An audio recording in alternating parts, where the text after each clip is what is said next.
Okay, fine. Thank you very much.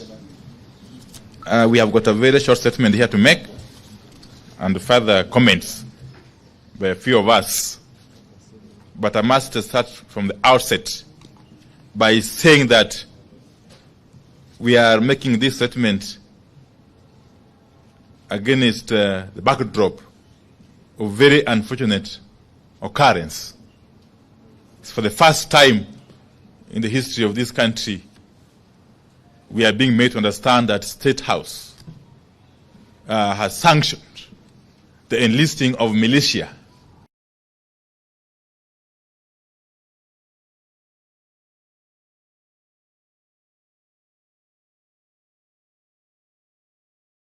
against the people. Because that's exactly what happened in State House on Saturday morning, and it's exactly what was followed by a statement which was issued by Kenya Kwanza. So we are standing here before you very concerned that the country or the leadership which is currently in place can take such a direction. But let me say this, first and foremost, that we are here to confirm that the peaceful protests are planned for Wednesday, Thursday, and Friday this week are on, as earlier declared by our leaders. These protests will go on in line with Article 37 of our Constitution, which, as you all know, provide for freedom of peaceful assembly and picketing. And no person, no authority has got the power to suspend the operation of Article 37 of our Constitution. No person, no authority, no agency, not William Ruto, not Kithure Kindiki, not Ndiritu Gachagua. Gachagua who? Yes. No person and anybody purporting to stop demonstrations is deluding themselves, because they have got no that power or authority. Now we can also confirm that the signature collection is also going on and will proceed side by side with the protests. This exercise is also protected under Article 1 of our Constitution. The people have decided to act directly. And who are we to go against the wishes of the people? And having said this, we wish to set the record straight on a couple of things that Kenya Kwanza got wrong last week in their response to the ongoing protests. Now, Kenya Kwanza claimed that protesters are being paid. Now, for anyone to claim that those protesters who came out in hundreds and thousands in places like Emali, Busia, Kitale, Kilifi, Kakamega, Machakos, and Nairobi, among other places, were paid is to be extremely insincere and to live in deep denial. And that should worry Kenyans. A regime in denial and deep slumber is a very dangerous regime. And Kenya Kwanza is one such regime, as we all know by now. Now, we are shocked at how fast Kenya Kwanza has lost contact with the people and how they don't understand what Kenyans are going through. Kenya Kwanza claims that the protests are not about the cost of living. In their view, the cost of living is not so high as to warrant protests. That is how a regime that has abandoned people's agenda thinks. And Kenya Kwanza is obviously one such regime. Because Kenya Kwanza does not seem to understand or know how hungry and angry Kenyans are. And like a broken record, Kenya Kwanza is stuck, still talking about the handshake of 2018, the Nusumukate of 2008, and so on and so forth. Kenyans are past that stage.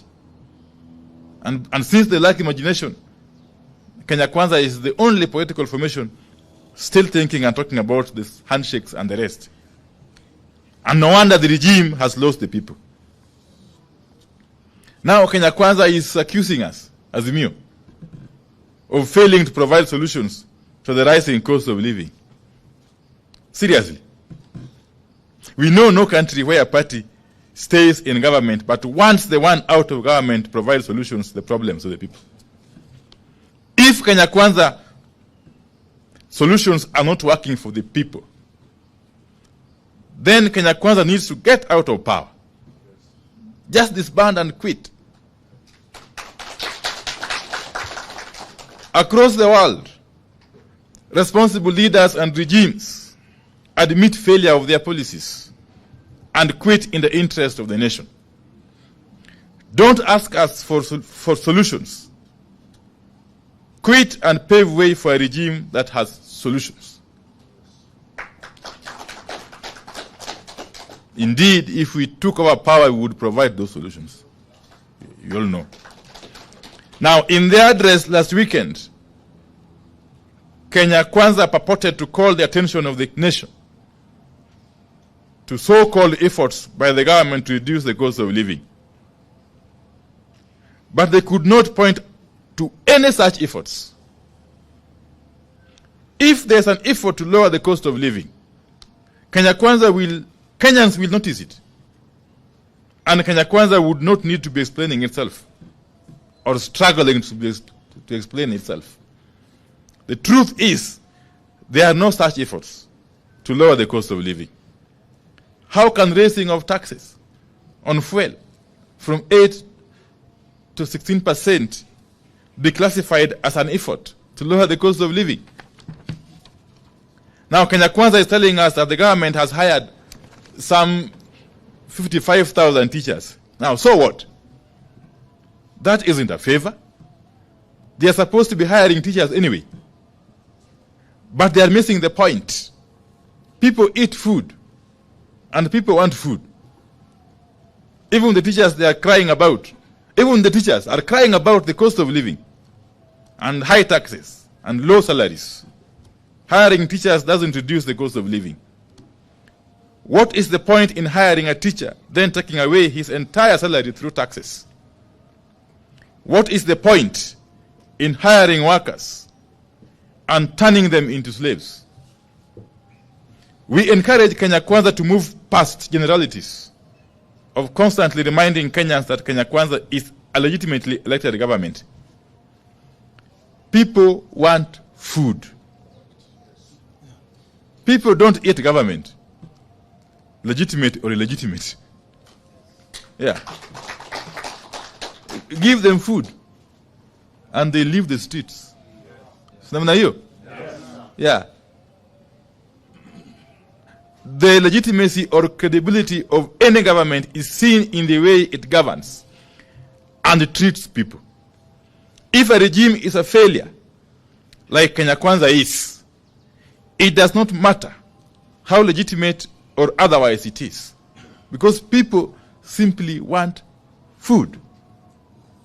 Now, Kenya Kwanza is talking about the Hustler Fund and the plan to roll out the next phase and so on and so forth. Now, Kenya has never had a shortage of funds, like youth fund, women fund, and you can count them. And yet again, people don't eat funds, you know. People eat food. And people don't eat in faces. Yes, people eat today, okay? And every day. So don't tell Kenyans about Hustler Fund at its next phase. Just tell Kenyans how food will be affordable now, today. And they will leave the streets. Otherwise, if you don't do that, be ready to face these people in the streets for as long as it will take. Hire your militia, as many as you want to hire, but the people will not leave the streets. Namna hiyo? Yes. So I think I want to leave it at that point and ask my brother, the Honorable Leader, Senator Mazayo, to continue.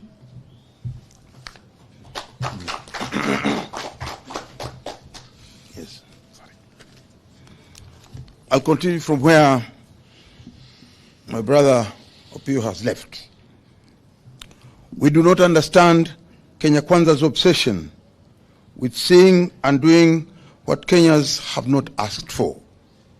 As far as we know, Kenyans have never asked for funds to be launched. Kenyans have specifically asked for the cost of goods to come down and taxes to be reduced.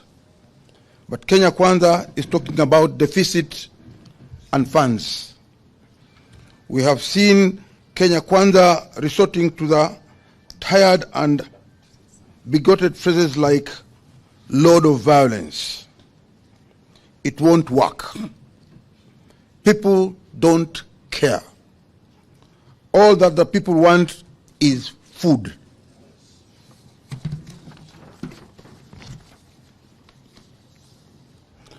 And decent standard of living.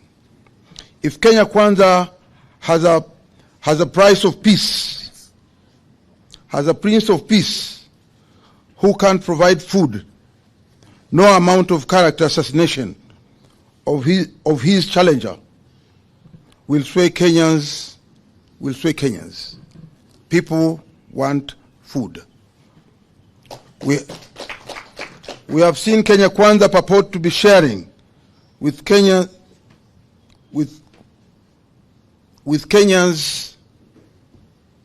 the Right Honorable Raila Odinga's political history.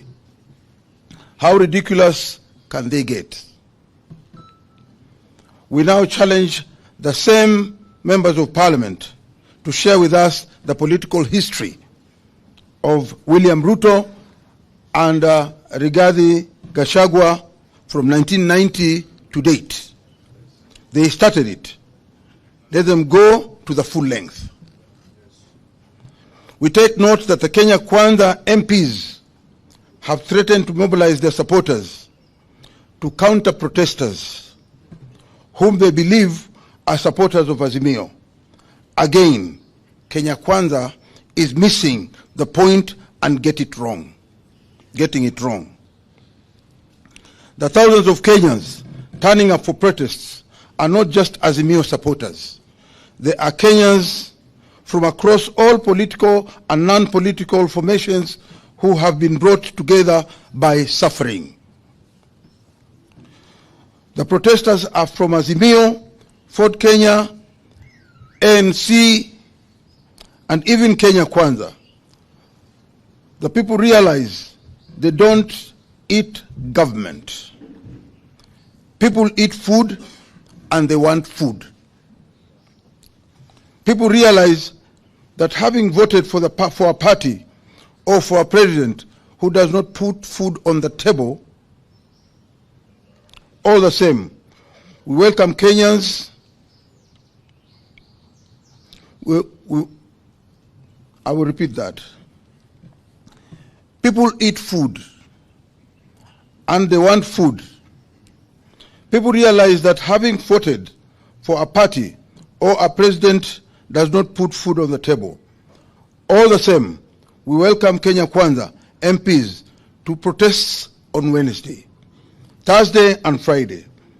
If they come with violence and murder, Kenya Kwanza supporters will be among the victims. We take note that Kenya Kwanza members of parliament have resolved to cooperate with the police to ensure that there's no further loss of life and livelihoods. We know what this means. It means confirming protesters with members of that killer squad called Operation Support Unit, whose brief is to maim, kill protesters, including Azimio leaders. In this regard, we take great exceptions to the continued threats to life of our leader, the Right Honorable Raila Amolo Odinga. As propagated by senior leaders of the Kenya Kwanza regime, there will be a price to pay for those threats.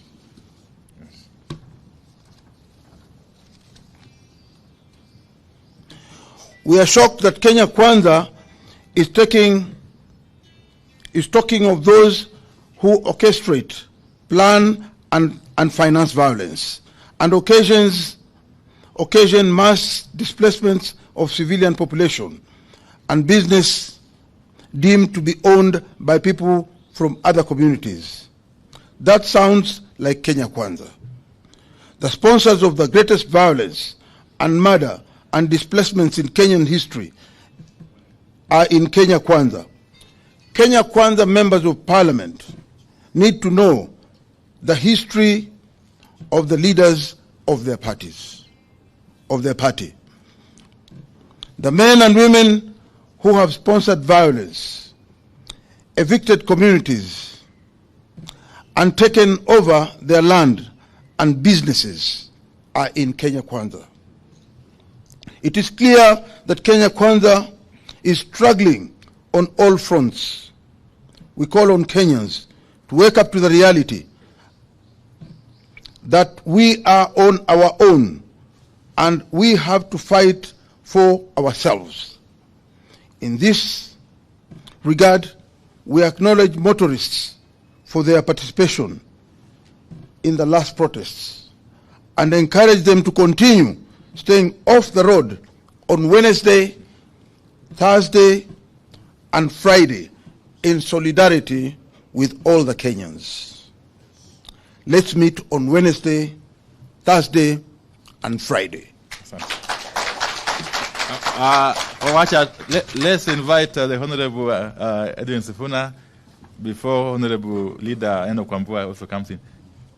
That order. Thank you very much. Just two things to add on to that statement, that we have received intelligence that in fact senior police officers in the Kenyan Police Command have chosen to ignore the illegal directive that was given by CS Kindiki for police officers to shoot protesters. And that is the reason why the president convened a PG, because he knows the police will not do his dirty work. He has now told his own members of parliament to mobilize people in their constituencies to come and harm protesters.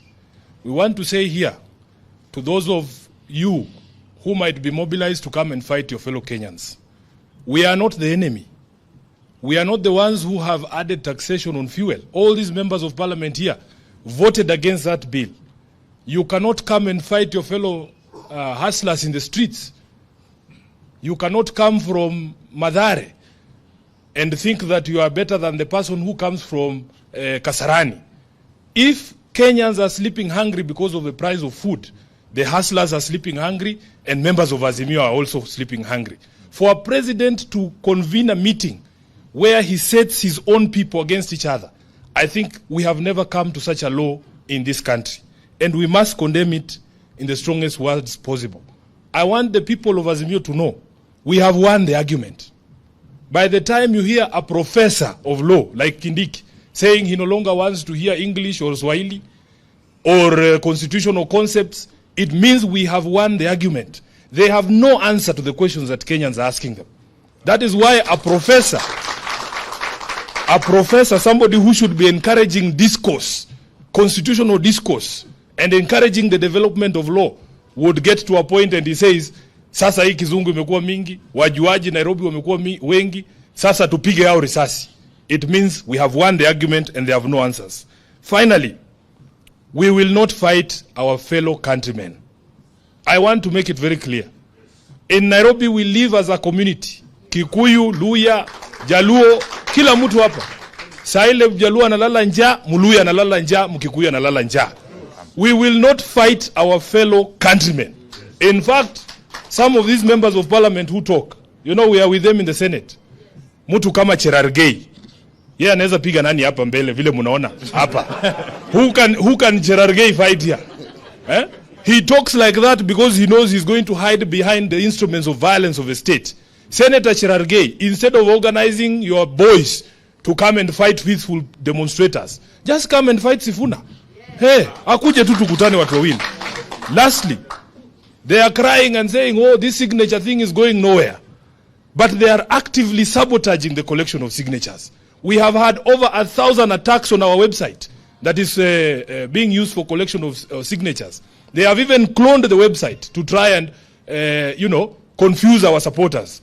But we are saying Kenyans want to eat, and they want to eat today. It doesn't matter how long you cover your ears.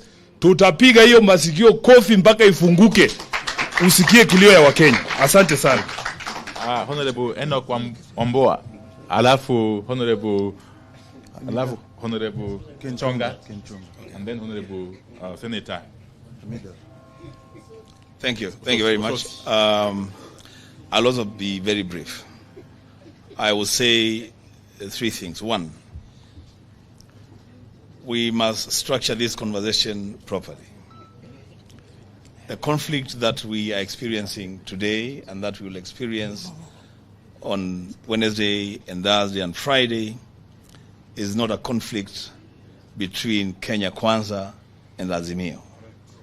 That conflict happened on the 9th of August, yes, and we won it. Yes.